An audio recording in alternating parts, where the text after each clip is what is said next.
but I couldn't find any phone numbers, Aaron. They don't just give them out like candy to babies. Yes, they do. Just let's go to Grady's website, Grady Real Estate. I believe he is the number one realtor in Springfield, if I remember correctly. So let's see who we are. About services. Meet the team. I want to meet the team. Can I meet the team? I don't know who I can call. Can I meet the team? Oh, I can meet the team. Oh, I met the team. They've all got profiles. Not only do they have black and white photos, because you look more official when you have some black and white. Can I get a sepia photo? I feel like I look vintage when you give me a sepia headshot. No, it's like they're just trying to, get their information out there, and you click on profile. Oh, there's a phone number. Oh, this is great. Here's her personal website where she's got her listings that she wants to show. I've got a list. 4, 8, 12, 16. They didn't get their headshot yet. This person's new. 20. There's a dog. 21. There's 21 more. In a couple minutes, I have 63 phone numbers. But I don't know who to call. I don't know any realtors, Aaron. I can't call any realtors. I don't know any of them. They're not, I don't know them. Yes, you do. Get to know them. And then you're going to call all of these numbers.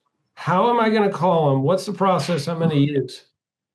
I'm going to call one. Let's go back. I think I just put this down here. I'm going to call like this. Boom. We talked about this. I'm going to put it here. Here's how I'm going to do it. Like this. I'm going to call lead number one. I've got a list of 62 of them. I'm going to call lead number one. Then I'm going to, if they don't answer, I am not leaving voicemails. Do I leave voicemails, Ty? Do I want to leave? No, nobody listens to voicemail. Nobody listens to voicemails. Right now on my phone, I have 7,843 unlistened to voicemails. If you left me a voicemail in 1983, I still have not listened to it. If you left me a voicemail 3 weeks ago that was like, Aaron, really urgently, I need something, I will never know about that urgent thing. If you call me and you text me, I will know about it. Everybody else is the same way. While we've been in this meeting, I've had several phone calls come in and they left me voicemails, which I will never listen to. What do you do when you get a voicemail? You don't listen to it. You just call the person back. They always call you back and they go, I didn't listen to your voicemail, but what did you need? Am I right? Ty, is this what happens? Well, I'm kind of the weirdo. Like, if I know you, yes. If it's calling from a number and you're not going to leave me a voicemail and tell me why you were calling me, I'm not going to bother to call you back. Okay. Or a text. You're weird. But what I do is I don't want to take all Following up with the text is great. Yeah. Yeah. I'm buying in. I buy what you're saying. Sam, were you jumping in? What did you have? I'm not going to leave voicemails. Okay. I love it. I love it. So it's like I call and they don't know my number. So what do you do when you see a number you don't know? Don't answer, right? Most of the time, most people don't. Okay, so you're going to call the first phone number, the second phone number, the third number, fourth, fifth, and you're not going to leave any voicemails. They're all going to be like, didn't know that number. Then you're going to go back and call those 5 numbers again. What happens when you call them the second time? They get a little bit curious. They're like, I didn't know that number, but they're calling me again. I wonder what it is. I wonder. And they start getting curious about it. And sometimes they'll answer on the second time. It's a much higher answer rate on the second call than it is the first call because curiosity killed the realtor. I mean, curiosity got a realtor to answer. So they'll answer sometimes on the second one, and then you do it again. If they didn't answer, you call them a third time. And most people answer the third time because they feel like it's an emergency they probably need to know about. This could be the school calling about the kids. Are the kids okay? This could be my wife slipped and she fell and she can't get up and she doesn't have a life alert button to push that she wears like Jordan does, right? It could be any of those things. Jordan, I know I'm closer to a life alert button than you are, but don't you look at me with those judgy eyes. But anyways, I have gotten some AARP mailings recently. I have noticed, and I'm not even there yet, but I'm getting them anyways. But so then, they answer the third time. And then the other thing is, if they didn't answer, what am I going to do? I'm going to text them who you are and why you're calling, right? Because it's like they're a realtor and they're like, I don't know who this person is. Now, first of all, realtors should answer at a much higher rate than somebody else because their whole business is they get phone calls from people they don't know, right? I mean, that's what happens. So they should be answering the phone, but sometimes they don't. So then the next thing you're going to do is you're going to call all these, you're going to get them on the phone, and when they answer, what do you do? Go through your script. Go through your script.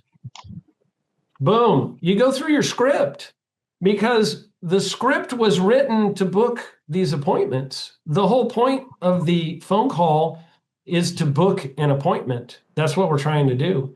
So if I get on there and I just talk about the weather and the market and other things, like total waste of time. The Realtor one-on-one program, the whole purpose of it is to create a scenario where the salesperson, if you're like Sam, you're booking it for the salesperson, right? Or if you're Ty, you're doing it for yourself, right? Reed, you're doing it for yourself. The purpose is to book a face-to-face, one-on-one appointment with them, meeting them at the model home. And the whole goal here is to do this and get them there to meet with you face-to-face. The only way they're going to learn to do business with us is if we teach them to do business with us and we show them the product we have. We got to get them excited. And so what I want you to do is book as many of these as you possibly can. If you're a salesperson and you're going, I don't know where my next sale is. I don't know who the next person is I'm going to write a contract with. Like sometimes, Ty, you know how this is. Like sometimes you're like, I'm about to sign so-and-so, Mrs. Ortega, even if she is crazy. I'm about to sign, no, I'm kidding. You're about to sign whoever, and you're like, that person is imminently about to buy, and so you're working that deal.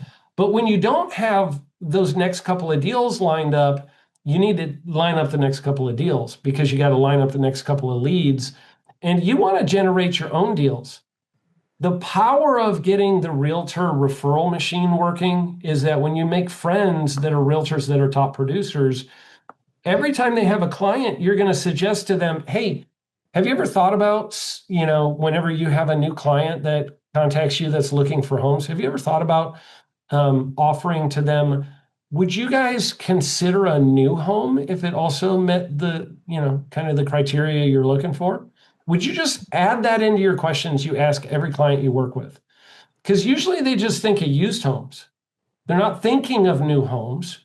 And so all you're doing is trying to create top of mind awareness that they might want to bring up, hey, have you ever thought about new? It's a really simple question for a realtor to add to their first meeting with a potential client. And you're going to teach them how to do it. And then you're going to be like all the realtors I've told you guys about that we had at Shaw Homes, where it was like, they were just referral machines.